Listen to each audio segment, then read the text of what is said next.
I love death metal. If you love death metal, you're in the right place. Welcome, metalheads. I'm the host of Heavy Metal Philosophy and writer for Metal Digest, Jon Barbas. And I've been saying it for years that we're living in a death metal renaissance. And this slate of bands I'm about to talk about for my death metal album of the year 2024, there can be no doubt. After you see this list of bands, you'll be like, you must be right. So I've got a big list. We ain't got time to waste. Let's get it.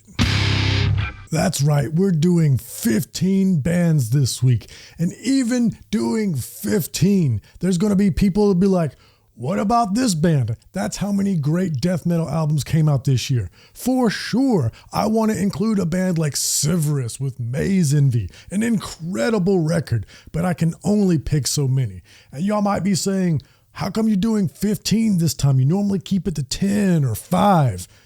Well, I just couldn't pick. I had to go more than 10.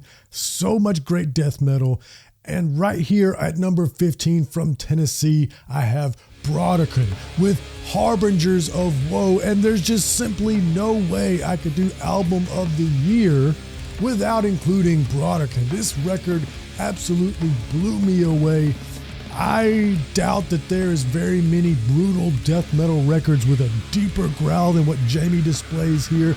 I love the production on this one. It's raw and nasty, but the guitars have a lot of mid frequencies in them. They even scoop the mids, which makes it sound unique amongst their peers, plus the historical context of the record. You know, I had a lot of fun on the podcast this year, but their episode when this record came out, when Brodequin came on the podcast, might have been one of my favorites just for the educational value. I learned so much speaking to them about medieval times and in particular torture, which is a theme of this band, but not in the, you know, gory sort of kitschy death metal sort of way, but actual historical stories with brutal riffs. What's not to love? And coming in at number 14, speaking of some of my favorite episodes of the podcast, from Germany and the United States, Defeated Sanity with Chronicles of Lunacy, another brutal death metal album, but this one's highly technical. What I love though is it's not technical for technique's sake. Everything is in service of the song and maximum heaviness. It's just, they can't help but show some technique because they're just such great musicians. And speaking of, you won't hear very many death metal bands make the sort of choices on drums that are made here, where a lot of drummers would just straight blast or bomb beat. Lilla will do a polyrhythm or a jazz roll that leads into like this interesting bass section.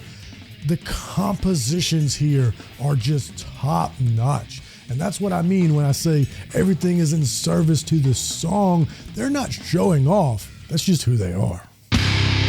All right, for these next two bands, I'm going to talk about a trend that I'm seeing in death metal today that I love. We're seeing death metal bands with hardcore influences. And no, I don't mean deathcore, because when you listen to modern deathcore, there's very little hardcore that you can hear these days. It's kind of ironic that I'm hearing more hardcore in death metal than I am in deathcore. And it's also putting a little bit of rain on that whole core isn't metal, bro. Well, it's hard to say that when bona fide death metal bands like Arkansas's Terminal Nation puts out a record like Echoes of the Devil's Den, a furious death metal record. You know, when you think about extreme metal, anger is for sure one of the things you think about, but there's levels to this game. This isn't some sort of abstract serial killer worship. This record takes direct aim at American society and politics, and it doesn't mince words, and it does it with crushing riffs and groove. I love it. And speaking of death metal bands with hardcore influences, I feel like it's you guys and Terminal Nation, pretty much who I would think about when I think about new death metal bands with hardcore vocals. I still consider us more like death metal, but Tom's vocals, of course, everyone's going to think, you know, we have a hardcore element to us, which we kind of do. But I still think balls to the wall death metal, honestly. We also like putting that you element in our music, you know? Hardcore. Yeah. Hardcore. They just, you know. That was a very hardcore statement, to be honest. Coming in at number 12, New York's Tombstoner with Rot Stink Rip. Another super fun episode of the podcast. I very much enjoyed drinking beers with the dudes from New York. By the way, Festigore shout out. I know who y'all are now. Excellent stuff. And speaking of excellent stuff, this record smashes. Maybe you didn't like the political stuff on the last record. Well, this is death metal with hardcore influences that's not political. This goes back to that old school zombies and death and gore, but it's got this shouty sort of vocal style with clarity that I really love, as well as the ODSM riffs. The production on this is crisp, and I always complain about death metal bands doing ambient or orchestral intros, tracks that don't sound anything like the rest of the record.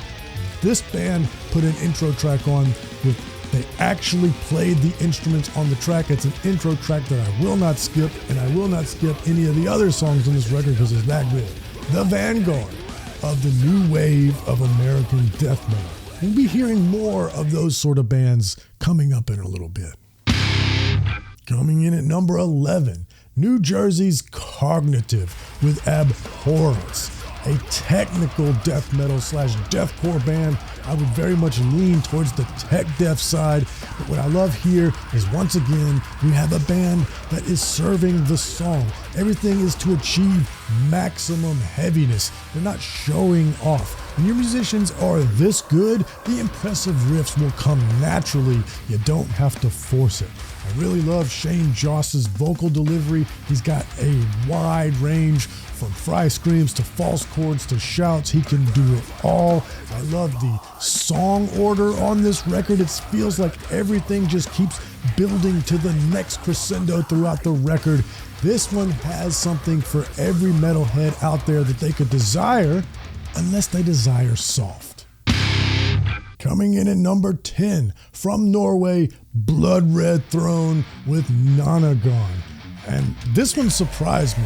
Yo, as I go through this list, it's going to be the usual suspects. Everybody that's been subscribed for a long time will know which bands I like, so very few of these are going to be a surprise. This one was a surprise for me. I am new to the Blood Red Throne game, but they're so good despite the fact that this record came out in January, where a lot of bands, they get forgotten about as all the hype from the next wave of records that comes. January suffers, but this one was so good that I still remembered it from January. It's because it's a litany of lip-curling riffs. So many times while I'm listening to this album, I go, ooh, because they do something that surprises me, or just hit me with a riff that I cannot resist. Even the mid-tempo stuff on this one will have you want to headbang, and that's the marker of quality death metal. Very glad that I discovered Blood Red Throne. Coming in at number 9, fellow Georgians Dååth with the Deceivers. Finally, Dååth has returned, and this time they're bringing their trademark crushing sound and adding a lot of orchestra. And y'all know me, if you've listened for a while, it's not good enough to just have some strings playing the tonic. Leave that alone. But here, the orchestra actually adds some counter melody, masterfully arranged. I also love the traditional heavy metal guitar harmonies on the leads that sound familiar, but still very exciting. When you listen to this, you'll think to yourself, that's metal, but with a snarl. Coming in at number 8, from California, Skeletal remains with Fragments of the Ageless. When it comes to death metal, you're going to hear me harp on two things usually: groove and guitar, and this album has it in spades. The rhythm section here puts on a masterclass of groove, and I love the percussive vocals, which also add a rhythmic, groovy sort of feeling to it. And once again, trad metal guitars, except for this time, they're extra death metal gain, cranking it up. And I gotta shout out something else here. You know, I just complained about death metal records having ambient intro tracks. Well, Skeletal Remains put an ambient track in the middle of the record. So it wasn't something where I fire up the record and immediately hit skip. Instead, it comes in the middle and it acts like a change of pace sort of song to set up the next onslaught of brutality. And in that situation, I definitely appreciated it. I appreciate Skeletal Remains. Coming in at number 7, once again from New York, Undeath with More Insane. And if you liked their last record, It's Time to Rise from the Grave, then you'll get that. But this one is aptly more insane. When I listen to this record, the thing that keeps coming to mind is change-ups. The band is constantly throwing change-ups at you. So nothing ever gets stale. You're in a groove, you're headbanging, and then here comes a change-up. And now you feel a different thing, but that thing is still heavy. It's still highly energetic. I wouldn't call this upbeat, but this is death metal that makes me feel good. Coming in at number 6, from Arizona, Job for a Cowboy with Moon Healer, another tech death band on the list. But this record I would call a psychedelic one. Now, a lot of times if you describe something as psychedelic, people think of rainbows and kaleidoscopes and mushrooms. But this is death metal we're talking about, and I think it's about time that somebody makes a psychedelic record about the dark side. Because I don't know if you've ever tripped before, but sometimes it's a bad trip. And maybe you know somebody who probably shouldn't have done psychedelics. Maybe their mental state isn't correct for that, and there's consequences. Things can get ugly, and Moon Healer is ugly and also beautiful in the compositions and the amazing lead guitar work and the bass on this. How often do we talk about bass on a death metal record? We definitely do here. Super impressive stuff, and I love the content. This isn't a statement, it's a warning, and a damn heavy one. Coming in at number 5, probably the most bittersweet event of 2024, the return of Michigan's The Black Dahlia Murder with Servitude. We all miss Trevor, and anytime a band has to replace their lead singer, it's a dicey proposition that most bands can't pull off. But when it was announced that Brian would be taking over the reins, near universal support from the fan base. We all put our trust into the Black Dahlia Murder because they had earned that trust. And here it is proven why, because this record is a great Black Dahlia Murder record. It stands up with all the other records. Our trust was well-founded. Trevor would be super proud of the boys. They should be proud of themselves. And we know that the Black Dahlia Murder is in good hands. Coming in at number 4, from Cleveland, Ohio, 200 Stab Wounds with Manual Manic Procedures. I love this band because they are masters at taking a simple chug, riding it, and turning it into the filthiest groove you've ever heard, then turning on a dime to refresh your stank face. Steve's vocals are singular in the genre, and yet they seem to enjoy long instrumental sections of vamping riffs and screaming guitars. It's kind of like they know they have the goods on their instrument, and so they're gonna flaunt it. When I talked about Tombstoner earlier and called out the new wave of American death metal bands, this young generation of death metal bands on their sophomore records, that's what I'm talking about. Tombstoner, Undeath, 200 Stab Wounds. The future's looking bright for this genre. Coming in at number 3, from New Zealand, Ulcerate, Cutting the Throat of God. Now, a lot of bands struggle to follow up after a critically acclaimed and fan-adored record like Stare Into Death and Be Still. But Ulcerate was up to the challenge because they upped their game without leaving behind their signature sound. Is like a never-ending font of existential fury. Just listen to these lyrics. Never free from time's clutches, captive in soulless mortality, never free, next to the graves of all the others, next to the graves unheard. Those are the lyrics of artists raging against the meaningless empty, and I don't know that my mind was ready for it. Coming in at number 2 from Oregon, Vitriol with Suffer and Become. And speaking of a philosophical band, here we have another one, this one in the Nietzschean sense, becoming your strongest self through suffering and personal overcoming, embracing the underman in order to become the overman. This is what this record's all about, but it does it in an unrelenting fashion. Most of the time when I review records, I always praise bands for utilizing dynamics to change the pace and keep everything fresh and exciting, because most of the time when a band is one note at high BPM all the time, it can get kind of stale. But Vitriol is so crushingly brutal that they don't suffer from that problem. They can keep the intensity high throughout the entire record. They might be able to achieve this because of it's a shred fest, just screaming, shreddy leads all the time in between all the brutality, which keeps the interest and the energy high, and some of the thickest guitar tone in the genre. Oh, I love this one. Vitriol, Suffer and Become. And hey, before we do number 1, it's got one thing I want to say to you. If you love metal the way that I love metal, then you're in the right place, and you should join the Heavy Metal Philosophy community, because that's all we do here is break down the best new metal albums and talk about the philosophy behind the scene that we love so much. I've got 2 more episodes in this year's Album of the Year series. Next week will be the best progressive metal albums of the year. And then the following episode, episode 200, I'll talk about some of the records that I loved that don't fit neatly into these categories that I normally cover: thrash, black metal, death metal, prog. There were some outliers that I want to shout out at the end of the year to celebrate what an amazing time we had in metal. So make sure you hit the subscribe button. Now let's do number 1. All right, this one won't be any surprise to longtime listeners and subscribers.